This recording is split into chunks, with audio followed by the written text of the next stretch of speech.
১৬ ওভারের খেলা শেষে দুর্বার রাজশাহীর রান ছিল ৪ উইকেটে ১৫৩ রান। রান রেট ছিল ৯.৫৩ আর শেষ ৪ ওভারে রান হয়েছে মাত্র ১৭। উইকেট হারিয়েছে ৫টি। Run rate ৪.২৫। অর্থাৎ উড়ন্ত শুরু করা রাজশাহীর রান তোলার লাগাম শেষ দিকে বেশ ভালোভাবেই টেনে ধরেছিলেন রংপুর রাইডার্স। শেষমেশ নির্ধারিত ২০ ওভারে রাজশাহী তুলতে পেরেছে ৯ উইকেটে ১৭০ রান। জিততে হলে রংপুর রাইডার্সকে করতে হবে ১৭১ রান।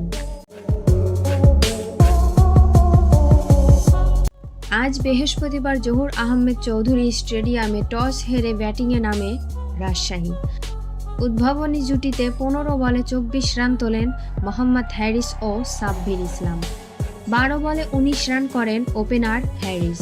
দ্বিতীয় উইকেটে ২৯ রানে ৫২ রানের জুটি করেন সাব্বির ও এনামুল হক বিজয়।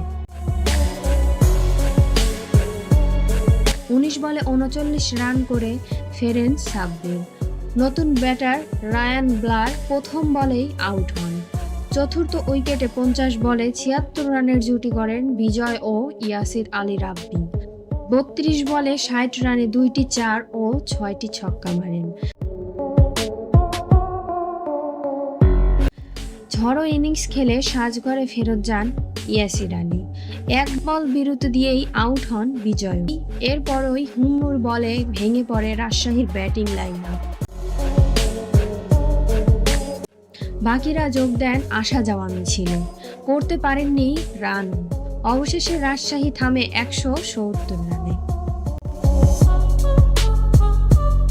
বল হাতে রংপুরের হয়ে ৩টি উইকেট শিকার করেন আকিব জাভেদ ও খুশদিল শাহ।